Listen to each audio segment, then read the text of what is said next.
নমস্কার বন্ধুরা, welcome to এসটিউনিক sports. বন্ধুরা, এই ভিডিওতে আমরা কথা বলবো একটু ইস্টবেঙ্গলকে নিয়ে, কারণ ইস্টবেঙ্গলের আজকে গুরুত্বপূর্ণ ম্যাচ রয়েছে রিলায়েন্স ফাউন্ডেশন ডেভেলপমেন্ট লিগের। সেই ম্যাচ নিয়ে কথা বলার সাথে সাথে আমরা ইস্টবেঙ্গলকে নিয়ে বেরিয়ে আসা একটা গুরুত্বপূর্ণ ট্রান্সফার আপডেটের খবর শেয়ার করব। এছাড়া কিন্তু জাতীয় দলের ম্যাচ রয়েছে, বেশ কিছু ট্রান্সফার রিউমোরের খবর বেরিয়ে আসছে, সমস্ত নিয়েই কিন্তু আমরা আলোচনা করব একটু এই ভিডিওতে। তাই ভিডিওটা শুরু থেকে শেষ পর্যন্ত দেখার অনুরোধ করলাম। আর ভিডিও ভালো লাগলে ভিডিওতে সকলে একটা করে লাইক করে 500 লাইকের টার্গেট আমাদের পূর্ণ করে দিও। আর যারা চ্যানেলে প্রথমবার এসেছো মনে করে চ্যানেলটাকে সাবস্ক্রাইব করে পাশের বেল আইকনটাকে অন করে রেখো। আর যারা ফেসবুক পেজ থেকে ভিডিও দেখছো মনে করে ফেসবুক পেজটাকে ফলো করে নিও, তাহলে তোমাদের প্রিয় দলের খেলার সমস্ত আপডেট তোমরা এখানে পেয়ে যাবে। তো চলো আর দেরি না করে ভিডিও শুরু করা যাক। প্রথমেই আমাদের যদি জাতীয় দল নিয়ে কথা বলি, তো আজকে রাত 12:30 থেকে আমাদের ইন্ডিয়া টিম খেলতে চলেছে ওয়ার্ল্ড কাপ কোয়ালিফিকেশনের ম্যাচ আফগানিস্তানের সঙ্গে, এবং গ্রুপ পর্বের এটা 3 নম্বর ম্যাচ খেলতে চলেছে আমাদের ভারতীয় দল। সেখানে দুটো ম্যাচ তারা খেলে নিয়েছে, একটা ম্যাচ জিতেছে, একটা ম্যাচ হেরেছে, আর আফগানিস্তান কিন্তু একটা ম্যাচও জিততে পারেনি। তো আজকের ম্যাচ কিন্তু আমাদের জিততেই হবে, তাহলে কিন্তু আমরা পয়েন্ট টেবিলে যথেষ্ট ভালো জায়গায় থাকবো। তো মাস্ট উইন ম্যাচ কিন্তু আজকে আমাদের সামনে। তো দেখা যাক আমাদের ব্লু টাইগার্সরা কীরকম খেলে। আর ফার্স্ট 11 নিয়ে কিছু বলার নেই, কারণ এরকম ম্যাচে কোচ যেরকম ভাববে প্ল্যানিং করবে সেইভাবেই নামাতে চাইবে। আমি তো আজকে চাই কয়েকজন প্লেয়ার ফার্স্ট থেকে শুরু করুক, তার মধ্যে ভিশালকে গোলের তলায় অবশ্যই দেখতে চাই, মহেশকে প্রথম থেকে ব্যবহার করা হোক, এই দুটো জায়গা চাই।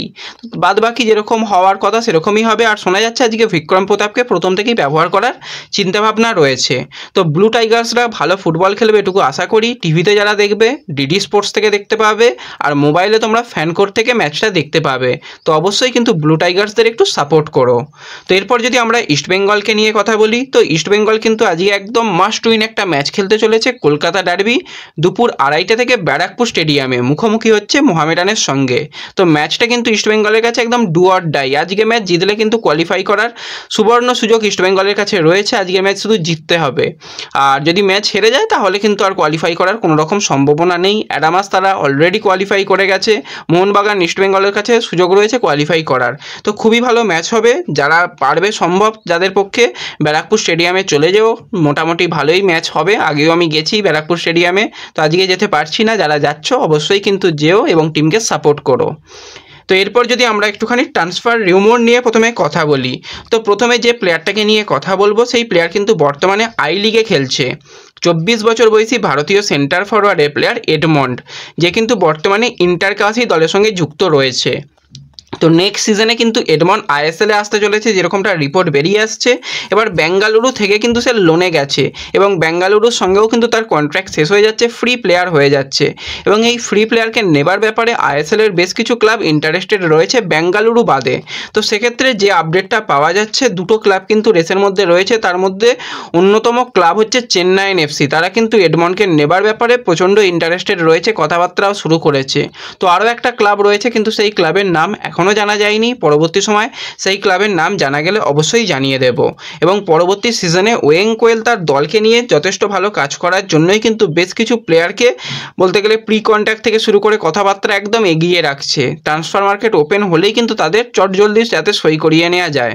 তো এডমন্ড আবারও ফিরতে চলেছে, এটা কিন্তু একটা ভালো সুখবর। এবং এডমন্ড এর আগে ইস্টবেঙ্গলে খেলেছে এবং ভালো ফুটবল খেলা তার অভিজ্ঞতা রয়েছে। তো খুব ভালো সাইনিং হতে পারে চেন্নাইন এফসির জন্য। তো এরপর যদি আমরা কথা বলি আরও একজন ভারতীয় ডিফেন্সিভ মিডফিল্ডারের প্লেয়ার, যে কিন্তু বর্তমানে খেলছে সিনিজিতে। তো সেই প্লেয়ার হচ্ছে 26 বছর বয়সী ডিফেন্সিভ মিডফিল্ডারের প্লেয়ার মায়াকান মথুন। তো এই প্লেয়ারটার সঙ্গে যেরকমটা তোমাদের জানিয়েছিলাম নর্থ ইস্ট কথাবার্তা বলছে। তো এই মুহূর্তে যে আপডেটটা বেরিয়ে আসছে, নর্থ ইস্ট কিন্তু প্রায় ডিল ডান করে ফেলেছে, তার সঙ্গে তো প্রি কন্ট্যাক্ট সাইনিং কমপ্লিট হয়ে গেছে। নেক্সট সিজনে কিন্তু আমরা এই প্লেয়ারকে দেখতে পেতে চলেছি নর্থ ইস্টের জার্সি গায়ে। এবং এই প্লেয়ার যদি নর্থ ইস্টে চলে যায়, নর্থ ইস্টের টার্গেটে আরও একজন প্লেয়ার ছিল, যেটা কিন্তু ইস্টবেঙ্গলেরও টার্গেট ছিল। তো সেই প্লেয়ার আর অন্য কেউ নয়, বর্তমানে মুম্বাই সিটি এফসিতে খেলছে ভিনিত রায়। তো ভিনিত রায়কে নেবার ব্যাপারে ইস্টবেঙ্গল এবং নর্থ ইস্ট সমান তালে কথাবার্তা বলছিল, এবং এই মায়াকানকে নেবার ব্যাপারেও দুটো দলই সমান তালে কথাবার্তা বলছিল, তোমাদের যেরকমটা আপডেট জানিয়েছিলাম। তো নর্থ ইস্ট যেহেতু মায়াকানকে মোটামুটি সাইনিং কমপ্লিট করতে চলেছে, তো সেক্ষেত্রে ভিনিত রায়ের প্রতি অতটাও আর ইন্টারেস্টেড নয় এখন। তো ইস্ট বেঙ্গলের কিন্তু এই প্লেয়ারটাকে নেওয়ার ব্যাপারে অনেক চেষ্টা করেছিল। তো মরশুমের প্রথম সাইনিং হয়তো ভিনিত রায়ই হতে চলেছে এবং এই সাইনিংটা খারাপ নয়, ভালো সাইনিং হবে। সে কিন্তু অনেক দিনই আইএসএলে খেলছে। এর আগে কিন্তু আমরা দেখেছিলাম ওড়িশার হয়ে বা দিল্লির হয়ে ভালো ফুটবল খেলতে, মুম্বাইয়ের হয়েও কিন্তু ধারাবাহিক ভালোই ফুটবল খেলেছে, খুব একটা খারাপ ফুটবল খেলেনি। তো অপশানটা কিন্তু ভালো অপশান হবে এবং ইয়াং প্লেয়ার, খুব একটা এজ হয়ে যায়নি, 26 বছর মানে ঠিকঠাক একদম। তো সেক্ষেত্রে এই প্লেয়ারটা সাইনিং ইস্টবেঙ্গলে হয়ে গেলে একটা ভালো সাইনিং ইস্টবেঙ্গল করতে পারবে, এটুকু বোঝা যাচ্ছে। তো এই ভিডিওতে এইটুকুই আলোচনা তোমাদের সাথে করার ছিল। ভিডিও ভালো লাগলে ভিডিওতে লাইক করে দিও। চ্যানেলে যারা প্রথমবার এসেছো মনে করে চ্যানেলটাকে সাবস্ক্রাইব করে নিও। ফেসবুক পেজ থেকে ভিডিও দেখলে ফেসবুক পেজটাকে ফলো করে নিও এবং ভিডিও একটু সকলের সঙ্গে শেয়ার করে দিও। তো দেখা হচ্ছে পরবর্তী ভিডিওতে। ধন্যবাদ।